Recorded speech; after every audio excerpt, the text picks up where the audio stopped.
Great skills again by him. Oh, marvellous goal by Lewis. Welcome to the Rangers Journey. Guys, good evening. How are we all doing? I'm not meant to be here. A couple of people have forgotten, which is allowed at this time of year because everyone's got a lot going on. So forgive me if this is a wee bit impromptu. I think we're doing a Q&A, Scotty, aren't we? Apparently so, yeah. So first question, how are you, mate? I'm good, Ryan. How are you? Yep. So who's going to get a watch for their Christmas? Do you know? It's Andy's guess at this point in time. The gaffer's going to get a watch there, a calendar there. So I found my Hugo Boss bag in my spare room earlier on, so I think I've got a watch for Christmas. Aye. Well, listen, apologies. There'll be a lot going on in the background for me as I'm doing this, guys. I've got a pizza on its way. I've got a super excited Doug. I've got a super excited 7-year-old in the house, so there's a lot going on. So if this is a wee bit kind of unprofessional tonight, please excuse me because we're doing it a wee bit kind of off the cuff because I'm covering for people last moment just to keep things going because obviously every night is a Rangers Journal night, so we need to keep it going. So Scotty, talk me through I think you said you had something to go off your chest tonight, didn't you? Listen, there's nothing but to go off my chest at this moment in time. But the floor is yours, my friend. Carry on. I'm just going to get stuck in. Brian, we're going to keep it PG. We're going to remain professional. What I say in the group chat is very much in the group chat and shall not come out into public domain. I think that goes for myself as well. Yes, yeah, absolutely. Yeah. So, well, listen, I've also got a drink myself, so don't you worry about that. I've got a wee double vodka Red Bull situation. So. You're on the night shift tonight or something, aye? No, this is I finished up the day for Christmas. So this is my festive bevy. Good. Talk me through the shirt you're wearing, Neiman. What you got on? Hamburg tonight, son. Hamburg, yes, yep. Friends in Germany, cousins in Germany. Brilliant. Yep. We as you know, we enjoy our pals over in Germany. It's been a long running fan base with our pals over there. So yep. Big up to the Germans, big up to the Hamburg. It's a place I've never actually been. I've been all over Germany, watching Rangers, watching Scotland as well, but I've never actually managed to get to Hamburg. So it's definitely on the cards. I'll go definitely there and again.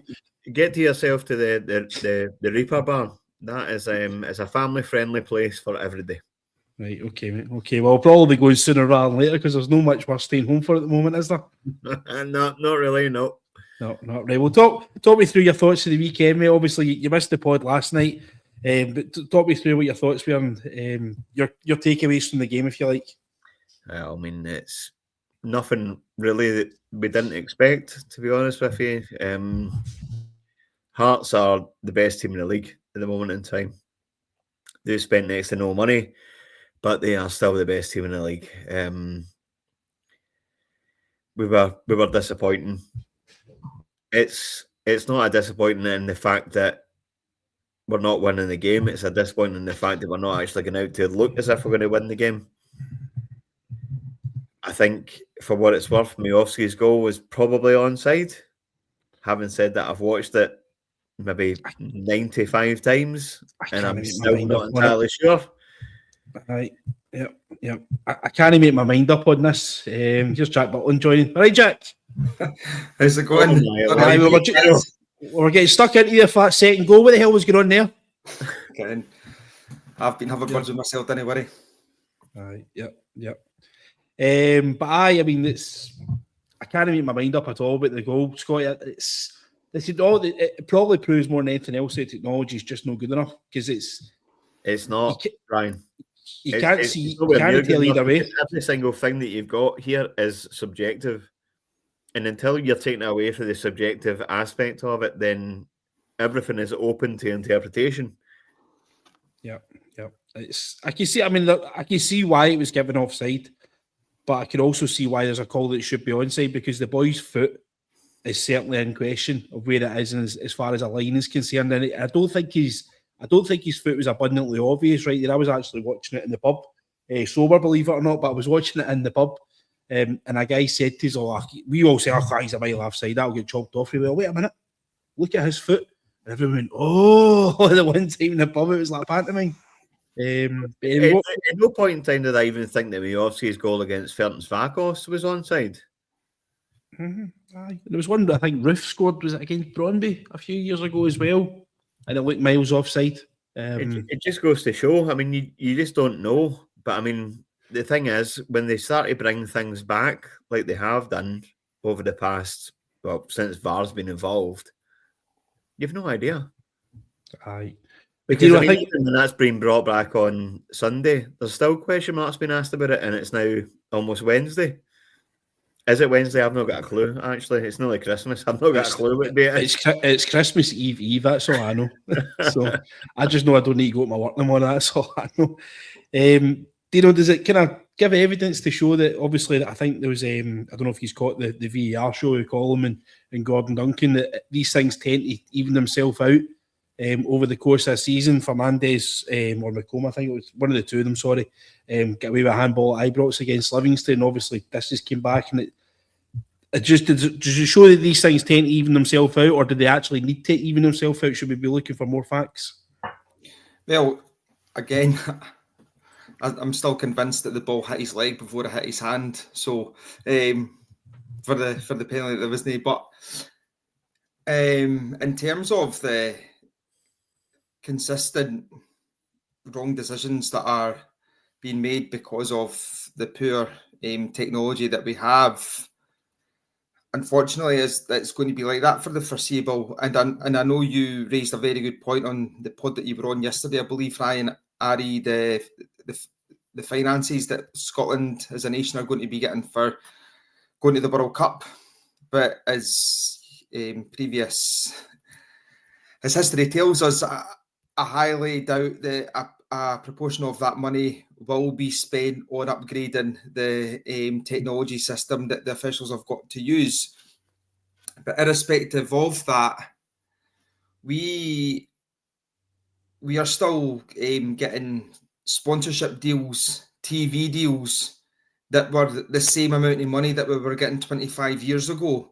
So as long as that continues, then we're going to still be living in the dark ages. Now, 4 or 5 years ago, when we were in lockdown and COVID, Rangers offered to everybody in the league to pay for an independent investigation into the run-ins of the SFA, SPFL and whatnot.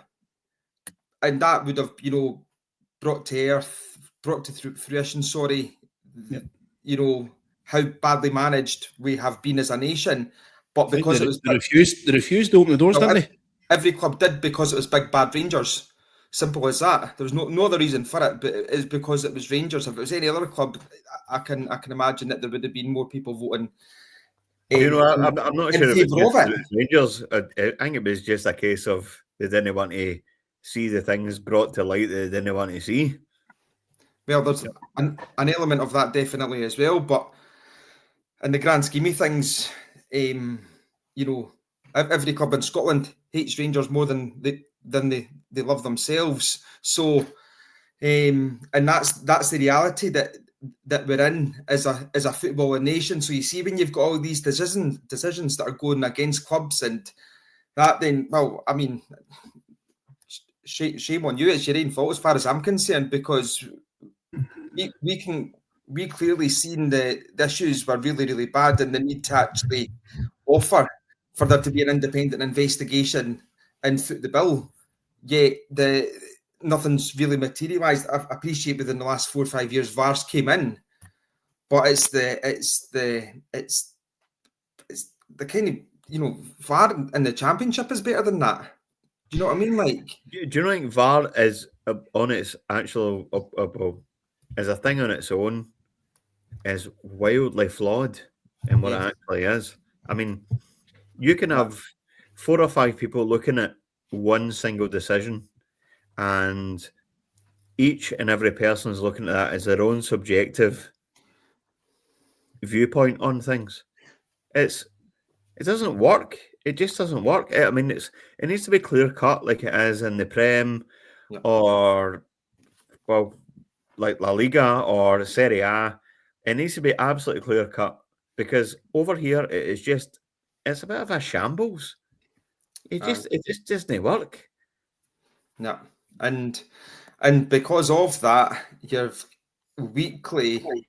every week there's. I mean, I think we could go back to from when it came in. There's been at least one issue every week in the top flight that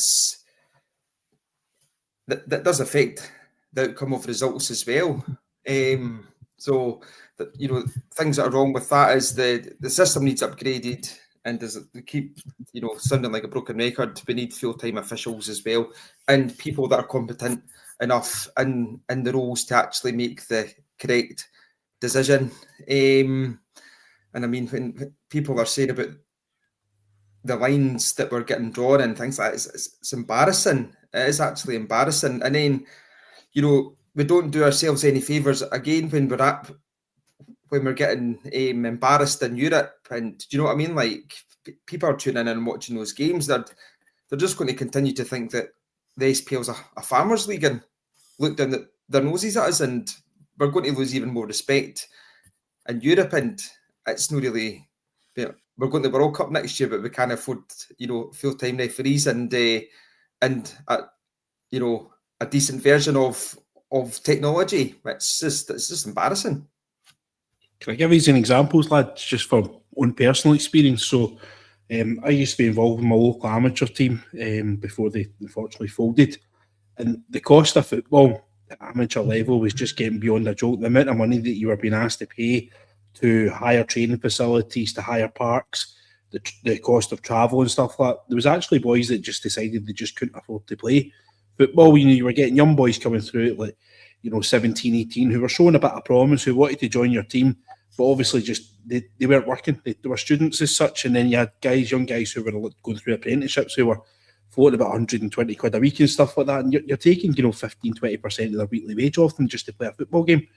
But the thing that annoyed me the absolute most about it, I was lucky enough that I was actually invited to go to the Scottish Amateur Football Association, the SAFL, the SAFA, sorry, at Hampden. And I'll give you both a guess, right? How much do you think the guy who's overseeing amateur football in Scotland, bear in mind amateur football is a non-playing part of football, right? How much do you think the guy who worked at Hampden was getting paid to oversee amateur football in Scotland a year? 60. Do you know? You're muted, mate. That's the second yellow card, that. I shouldn't be getting paid any more as 10 grand because I can't imagine that would be a full-time job. Yeah, full-time job. The man was taking. He was taking out amateur football £80,000 a year. 80 grand a year he was lifting, right? Now, there was also teams who were folding on a regular basis as well, citing costs and stuff like that. But there was actually teams who were actually coming to meetings and saying, actually, we had leagues actually saying to us, we've got guys who have actually managed to get themselves together. There's 15 of them. They're a squad of pals. They probably started this up in the pub, but they want to start a football team. But they don't have any money for, no money for kit, not even a ball sort of thing, like the four lads. But literally there was guys that just didn't have the startup costs, so they couldn't afford the equipment and stuff. Scottish amateur football was actually sitting with over £300,000 on reserve in the bank, on their balance books. And that was money that was actually coming down to them from when Scotland qualified for Euro 2020. UEFA had paid a large amount of money, and basically when UEFA give that money to Scotland, it gets spread right across all divisions. So even teams in the League 1, League 2 in Scotland will be getting paid money from Scotland actually qualified from the World Cup from FIFA. But the fact that that's just an example of how poorly run football in this country is run, even at an amateur level, it's getting run at an amateur level. Because why is somebody getting paid 80? And he's got a full-time assistant as well, actually had a full-time member of staff. What's he doing on a daily basis? The league's actually more or less run himself. There was league secretaries, there was obviously officials and stuff like that, and they reported into him. Why does that guy need to be getting paid £80,000 a year? Why can somebody within Hampden not just be picking that up and just sense checking it? And really the only thing, to be honest with you, that he probably was actually dealing with was disciplinary things. Because obviously we know that amateur football can get a bit spicy on occasion and stuff, and things can get a wee bit out of hand. Disciplinary is always probably dealing with, and registration, child protection, all these kind of things. But that's not justifying that. So it wouldn't surprise me if there's silly things going on. I'd love to see the likes of what Neil Doncaster's getting picked up for running football in this country. Things just aren't good enough. It's there. We're needing a league reformation. The league's boring. The league's starting to, the split's okay, but we need to start thinking about league reformation. We need to rebrand and start getting things moving again, because we're falling so far behind the English league. It's incredible, to be honest. It's no fun anymore. Scotty? Would you take a 24 league team? Or a 24 team league? No, I would go up to 16. 16 would be my kind of where I would go.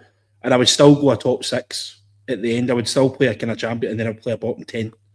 If I was to stick with what they've got just now, where they're doing a 12, I would change it that, see the European place, I think, goes to the 3rd or 4th team.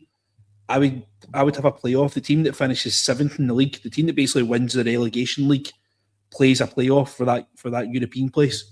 And that keeps the bottom half of the league competitive, because there'll be teams that like St Mirren might sit in that bottom 6 this season, but they might have nothing. There's no possibility they could get relegated. There's obviously no possibility they're going to go up any higher than that. So why not give these teams in the bottom half something to play for, where they're actually going to have a European playoff? And then that also means that there's teams like, there's not that 2-horse race that we normally see, or the 3-horse race that it's going to be this year. Everybody's got something to play for, because there's going to be a European playoff at the end of the season. It's just one simple change that can be made, and I've not even come up with that myself. I'm not going to try and proclaim that's my idea. I'm stealing that from Denmark, because that's what they do over in Denmark. It's not the worst idea in the world. I mean, let's be honest with you. I mean, it makes things a hell of a lot more interesting. Yeah. Come to your question of a second, Colin. Dino, you going to say something, mate? I was just going to say again, wasn't that long ago that we asked, or there was, people had suggested to the ones higher up for it to be looked at, and it was declined to continue as is. Like you said, it's been like that for what, 25 years roughly now, thereabouts. Memory serves me right. And say for certain, quite often you find the 7th place team actually finish up on more points than the 6th place team. It just looks daft. Do you know what I mean? It does just look daft. And that 16 would be ideal for the for our country anyway, and play each other twice, and then if or whatever, sometimes you're playing teams 4 times a year. It's just, and then if you've got cup games, you could be playing them 6 times in a year. It's just no very, very attractive and appealing to anyone anymore. And but the thing is, though, as long as those ones that are in charge, that are running the game, nothing's going to change. Nothing's going to change. And so the ones that are in positions are the ones that are going to have to, be some sort of, I don't know, petition or whatever, or votes or whatever, however the system works to get the ones out that are the dinosaurs, because we're just living in the Stone Ages. We really are. And as you said, we're getting further and further and further left behind. I mean, it wasn't that long ago, 25, 30 years ago, we were competing with teams in the Premiership, in terms of money, in terms of, spending, buying players. I appreciated that Alan Shearer's 16 million was it was a large transfer fee, and it was much more than what anything had been paid for at Scotland at the time. But the point is, it wasn't that far. We weren't that far behind them. Now we're light years behind them. And it's a damning indictment of how bad we've been run for such a large period of time. Yep. Scotty, were you going to say something there, mate?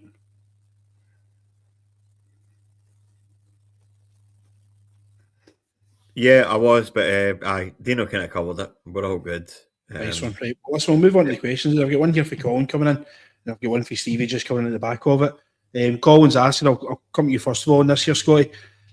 What position do you think we guys should strengthen? What should be our number one priority to strengthen in January? To me, it's the centre-back position. I think we need to prioritise that over anything else. Manny Fernandez, I think, has got a wee bit of quality about him, and I think alongside a decent centre back. I think he could become a good player for Rangers. But at the moment, he fills me with dread.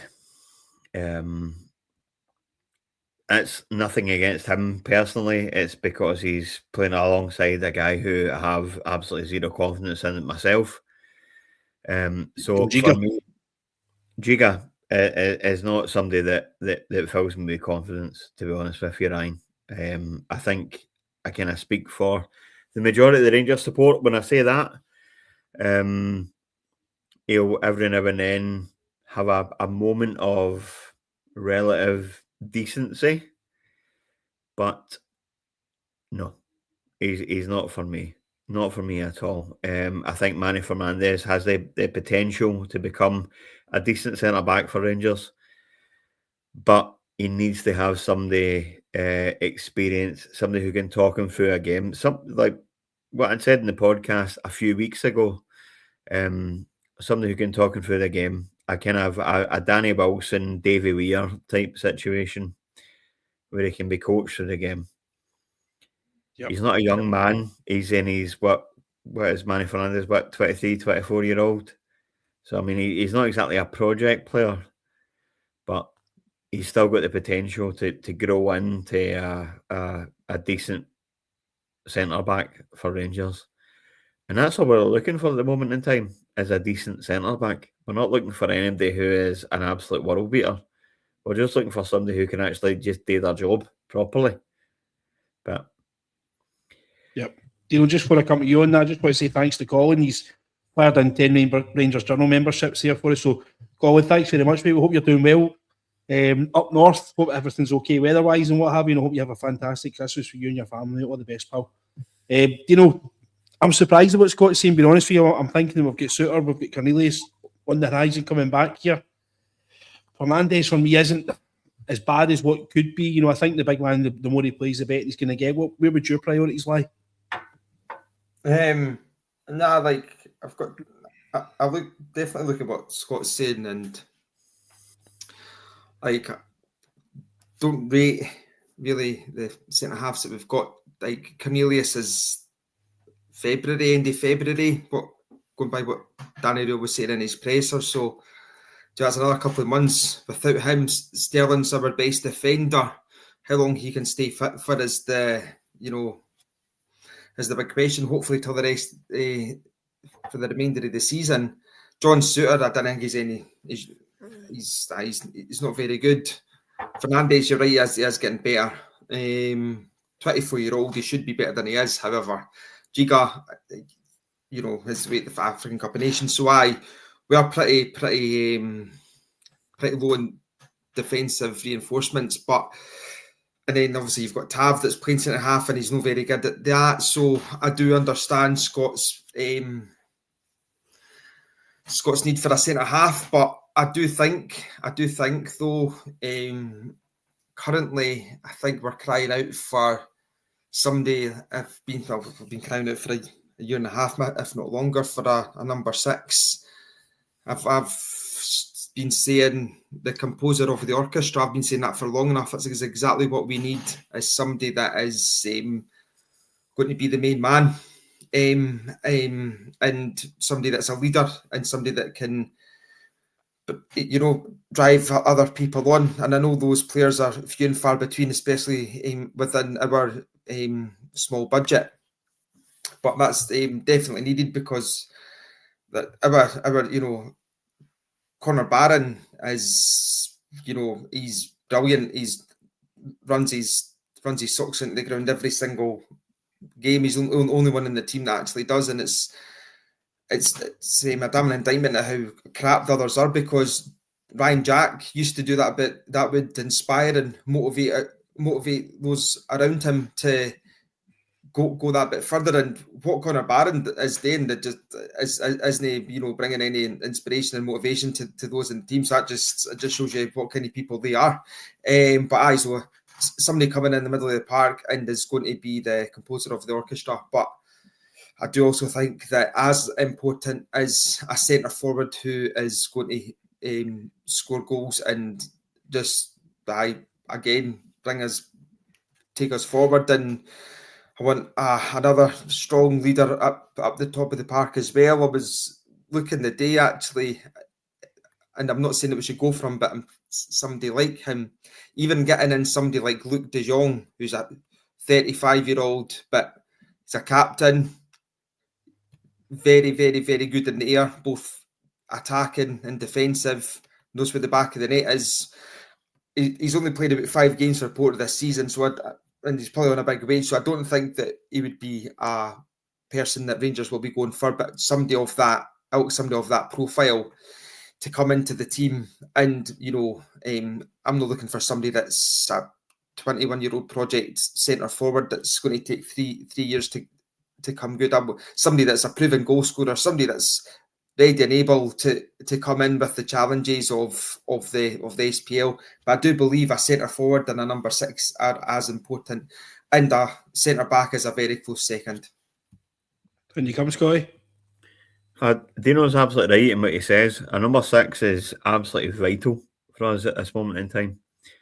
The likes of Luke de Jong kind of falls into the same category as Lawrence Shankland for me. I know it's 2 very different players, 2 very different personalities, but these were guys who we had the opportunity to go in and actually get for hee-haw, and we made a mess of it. Well, let's just say a mess of it. I don't know how we can even move on from these kind of things. There's guys that are playing for different clubs now who are causing us damage on a weekly basis, who we should have been who should have been playing for us.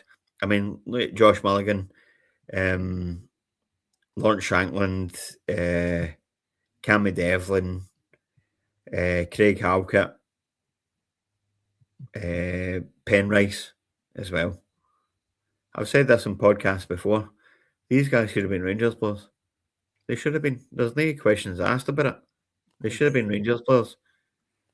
Right. And well, can I give you a couple of examples here, guys, of teams? My whole thing is goal scorer. We need 1, if not 2 goal scorers. Right, I'll ask you a quick question. Who do you think scored more goals in the league this season, Rangers or Motherwell? Motherwell. Who do you think scored more goals in the league this season, Hibs or Rangers? Hibs. Right. We currently sit 6th in the goal scoring charts. So we're actually equaling goals with Dundee United, who lie in 8th place. We've only scored 24 goals this season. Hearts have scored 36 after how many games? 18. They're scoring nearly a goal a game more than us at this moment in time. So we have got to get our finger out and start scoring goals. We should be. There's teams like, see, Livingston are coming to Ibrox and we're scraping 2-1s, getting favours off of VAR and stuff like that. We should be scudding in 5-0. We're drawing 0-0 with Falkirk at Ibrox. We should be scudding in 4-0. Ryan, let me ask you this. You've been going to Ibrox for many, many, many years. I mean, I've only known you for about 6 months, but you've been going to Ibrox for many years. How many, out of all those years that you've been going to Ibrox, has it ever been this desperate? I mean, obviously when we're down in the lower leagues, you're setting your 3rd division and stuff like that. The quality of the football wasn't great, but we were better than what we were on the park. We were better than our opposition. All right, I would take Emil Kribari as my centre back just now. I used to say that guy must have a twin brother because there's no way that guy ever played in Serie A, but anyway. Caixinha's team wasn't particularly great. No, it would wipe the floor with this team now. Aye, yeah. And I said that we actually done a pod a few weeks ago where we compared the dismantlement of the 2022 team that went to the Europa League final compared to the team that's out there now. And we actually think the team that went to the Europa League final would beat this current team about 5-0. And that was being generally honest. And that was comparing goalkeepers were the only 2 at the time that we actually thought would be competitive in that position.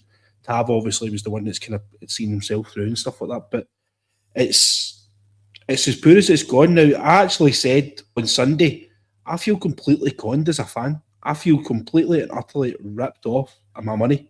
My season ticket money, my subscription to my Jers, my continuous card payment scheme, subscription. They asked me to subscribe to TVs. They're emailing me every single day, wanting me to buy tops and jumpers there. They're wanting me to go to these nights with this guy and this night with that guy. They're wanting money off us constantly, but they're delivering us absolutely nothing. I feel completely and utterly conned as a Rangers fan at this moment in time. I feel as if there's been people that have come into the club who have got they've placed their own interest over the interest of the football club.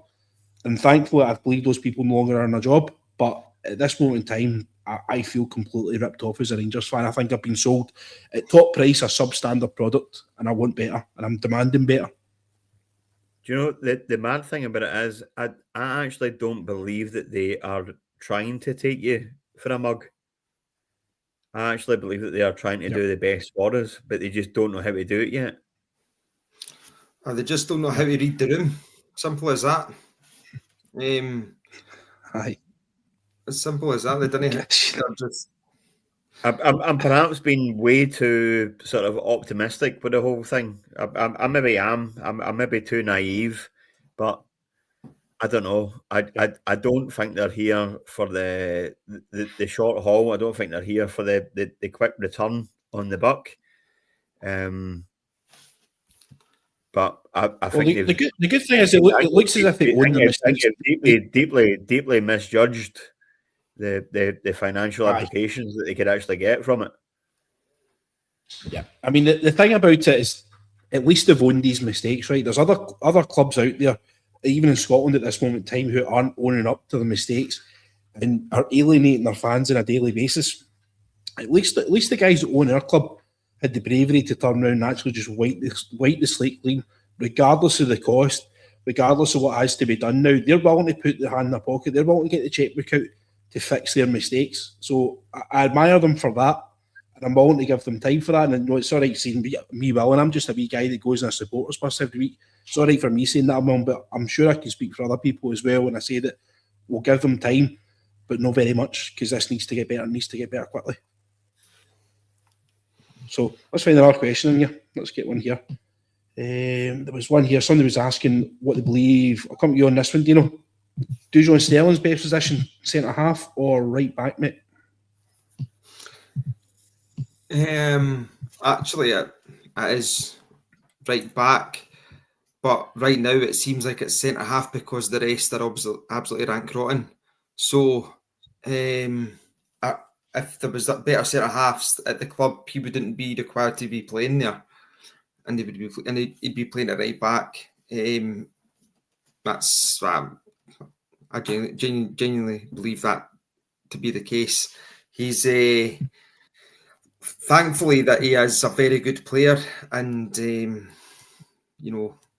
we have him, because if we didn't have him, we'd be even in a worse state of affairs at the moment. As far as I'm concerned, give us a living of him any day of the week. That's what I say. But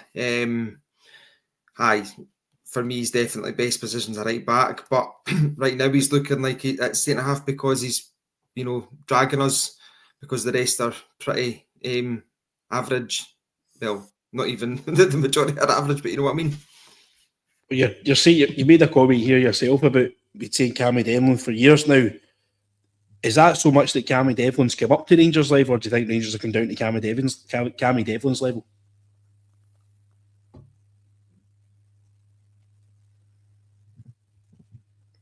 You muted yourself up. Sorry. I remember when we played Hearts in a semi-final a few years ago, and it was at half-time, and I was just absolutely blown away with him. I was like, that is exactly what we need. I thought he was brilliant that day, and since then I've been convinced that we should be signing him, the type of player that Walter Smith would have signed in a heartbeat. Do you know what I mean?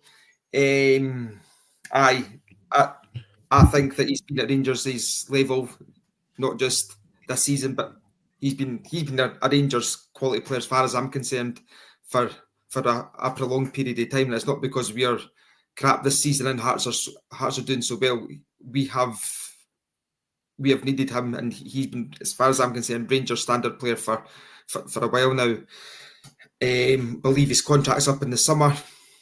I'd be going out and I'd be signing him, and I'd be giving Hearts $500,000, $1 million, even just to get him in the now, because he'd make us a better team in a heartbeat, and he'd also be beating the name. So, you see your number 6. When you're saying you want a number 6, is he the guy you're thinking about? To be quite honest with you, I think he would be. He wouldn't necessarily be the number 6, because as far as I'm concerned at the moment, Raskin and Diomande are empty jerseys in the middle of the park. They're offering absolutely nothing, and he would give a lot more than a lot more than both of them combined. They'll be on good wages, I know. They'll be on good wages, and they're offering nothing game after game. And I mean, if that, all you need to do is just look at Hearts, how they played. Every single player on that pitch was to a man better than us, and they'll be on a fraction of the wages in comparison. Ron Shanklin's apparently on 10, 11 grand a week. He'll be their highest paid player. Our highest paid player gets more than 30 grand a week.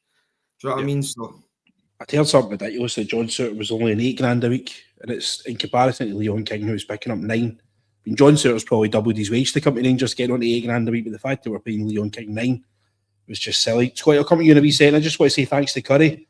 Get his hand in his pocket here, guys. It must be Christmas, eh? But Curry, thanks for the Rangers Journal memberships, guys. So get yourselves tucked into that, guys. They're there to be had. Curry, appreciate it, mate. Hope you have a wonderful Christmas, pal. Scott, you want to say something, mate?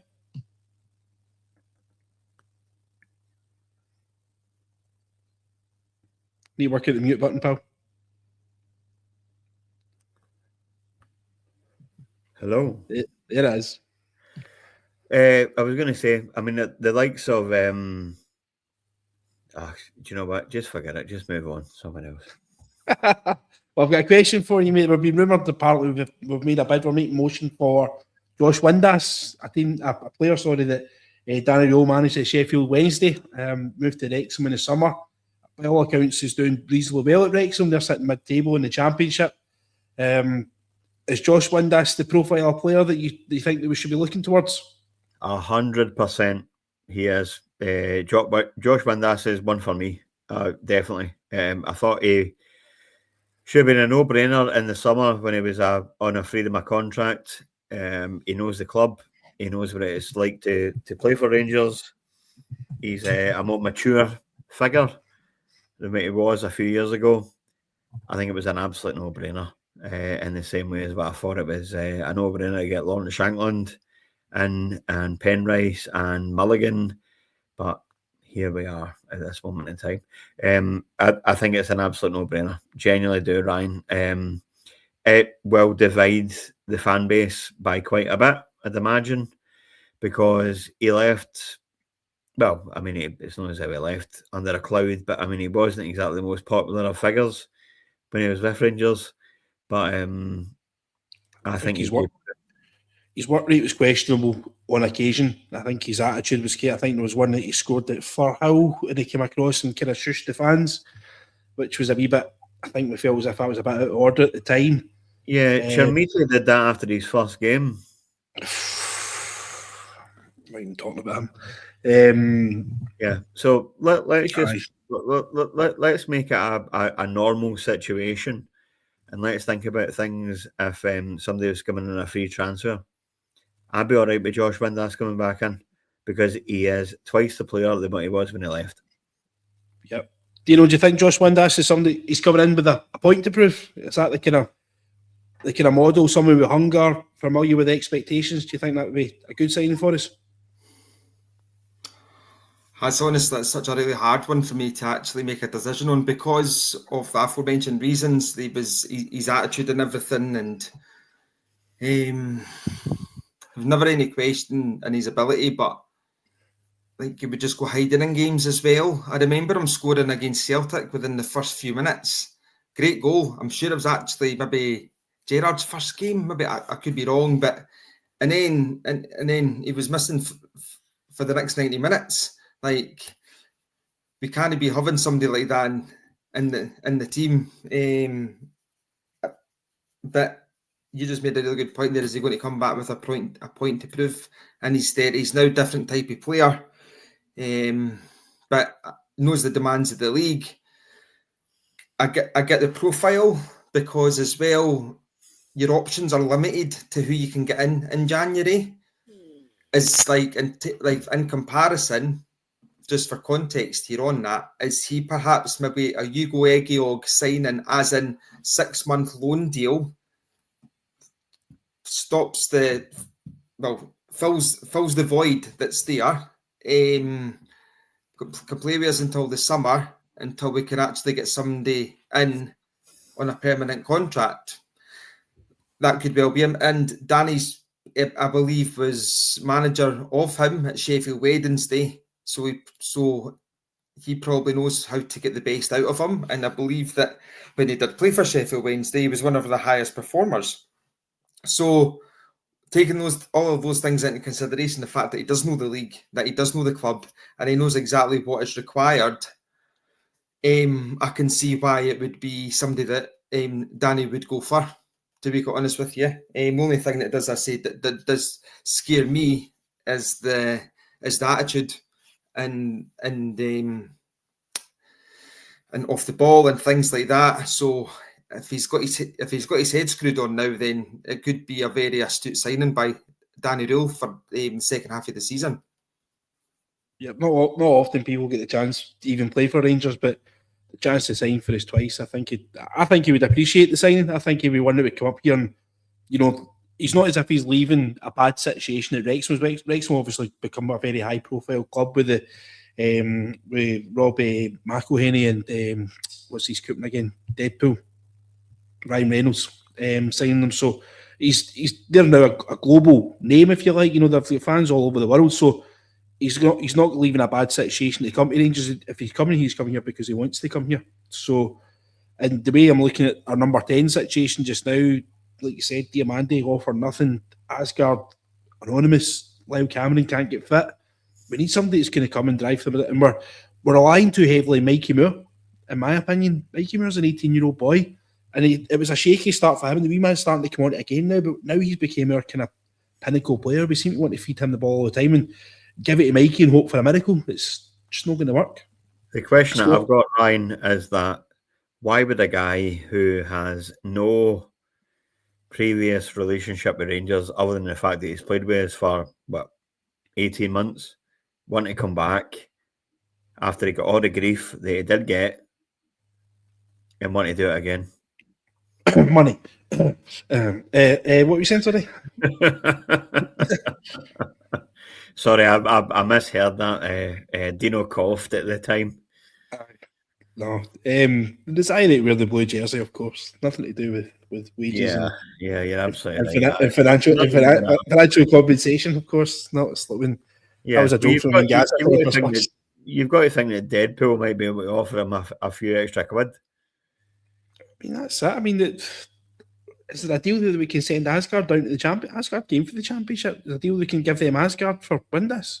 Well, I'll drive Asgard down to the championship if that's a possibility. Like you make the phone call then out, right? I'll sort it out. It might make sense for both parties. It might be something that they are looking for someone that's with an international profile. Because Asgard's obviously an international. He might want to return down south and go back down to a league that he knows and stuff, and a league that he's been better than before. Maybe with the demands of this. Absolutely right. It might work for both parties, so we'll see. We'll see how we come with that one. You were dancing away there. Was something else you want to say? Nah, it's not worth saying. You get another double vodka Red Bull poured? No. I'll need to, actually. I'm running low. Oh, come on. Can't be having that. It's Christmas. There's a couple of other wee names getting flung in here as well. Dino Campbell from Dortmund. I'll be honest, don't know anything about it. I've seen this one. This young Belgian boy we're linked with another left back there.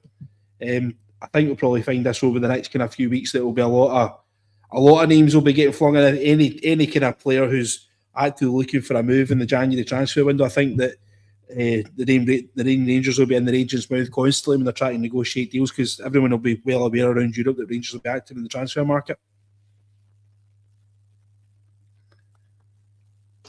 Aye, it's. I mean, I'll be honest with you. That left back,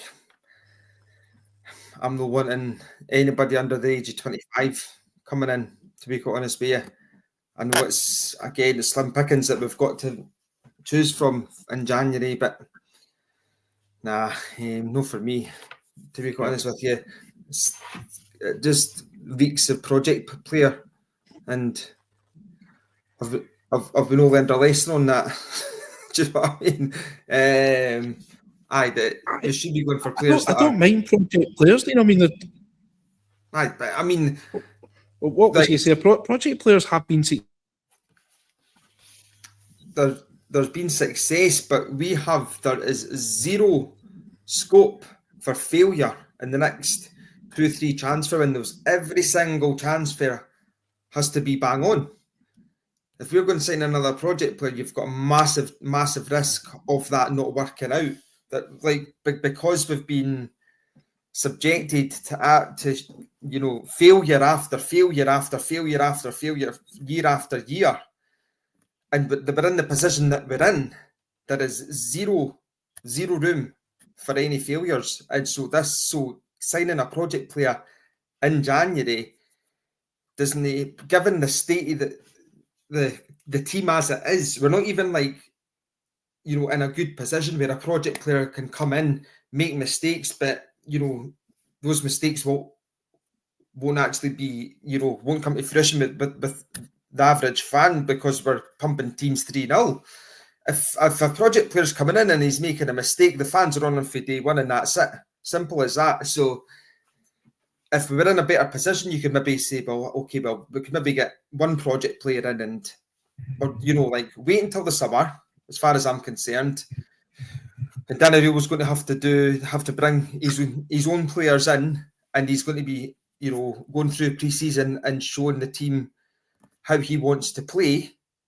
Bring a project player in then, and he can work away in the background and not be subjected to vitriolic abuse from the stands. Do you know what I mean? So I don't agree with us getting a project player in just now. Anyway, we're needing players in that are going to hit the ground running. They have to, simply, if we've got any chance of salvaging anything from this season. If the board aren't bothered where we finish and trophy lists, and by all means sign all the project players you want, but I highly doubt that's what they want for the remainder of the season. Hearts have still got to drop points. Celtic will drop more points. We will drop more points, but we don't want our situation as bad by signing players that are 22-year-old for Belgium, as far as I'm concerned. Yeah, if we're going to be signing project players, that's why we need to have a B team. That's where your project players go. They go into a B team and they ply their trade, and on occasion they get called up for the first team for certain occasions, covering injuries and stuff like that. Scott, but my own kind of personal opinion, and obviously feel free to differ, I think between the three clubs that are obviously challenging for the league, the team who has the best January transfer window is going to be the team that wins the league.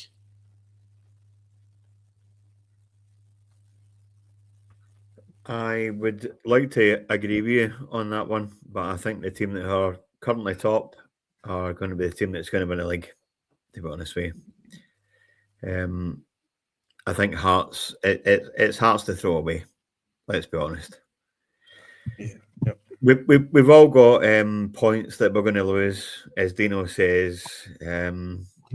Below drop points here and there. But let's be honest, 12 points in January. It's if we were 12 points clear, we'd be gone. It's done. Yep. And I'm saying the three teams that are challenging for the league, they're actually probably been quite disrespectful against Motherwell, who they're playing against Saturday. It's not three teams. With the best player in the world to Motherwell, they will drop away. They will. I'm not necessarily saying that we'll beat them on the 27th, but they will drop away at some point in time. They've been playing some great stuff throughout the course of the season. They command an awful lot of respect, and I think we should pay that to them. But I think it's going to come down to Hearts and ourselves and those folk across the city. The neighbours across the city, aye, yep. Yep. Do you know, should we have concerns about Motherwell on Saturday? You know, we can't get into this game lightly. Dino froze. I think he's frozen, isn't he? Right, well, yes, we should have concerns. Yep. Aye. We should have concerns because, I mean, let's be honest, Ryan, we've not been great at home at all. No. We've been So, quite poor. Point towards the Dundee game, one each, Falkirk. The Dundee game, yeah, absolutely. Livingston, we were fortunate to get away with one there. There's no fear factor for clubs coming to Ibrox any longer. That's not exactly a hidden feat. Aye, we used to moan about people coming and putting 10 men behind the ball and, you know, try to stifle it 0-0 draws. And even if when Rangers went 1-0 up, they still played with 10 men behind the ball, hoping that they could come out in the last 10 minutes and try and nick a one each and stuff like that. It wasn't that long ago that we were all complaining that Stuart Kettlewell's Motherwell played the same thing. Aye. Yeah. They banged 10 men behind the ball and it took us 85 minutes to break them down.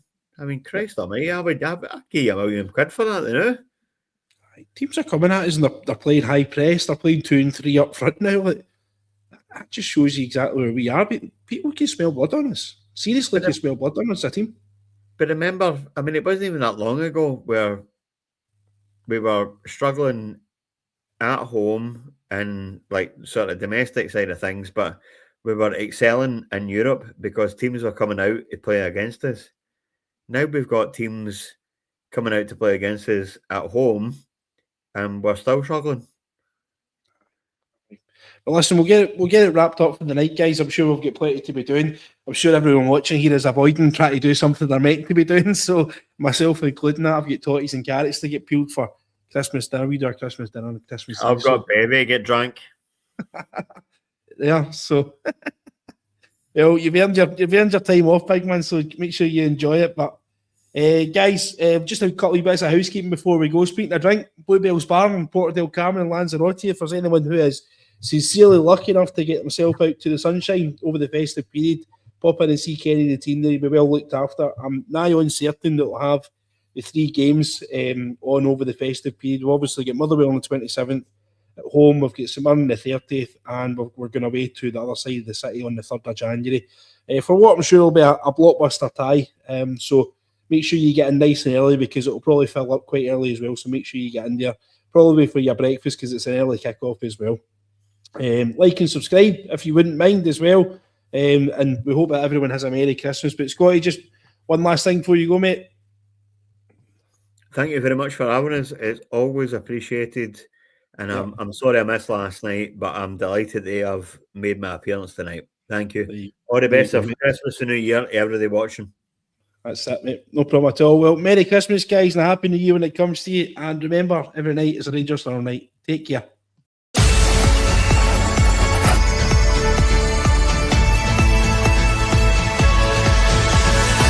Every night is the Rangers Journal night.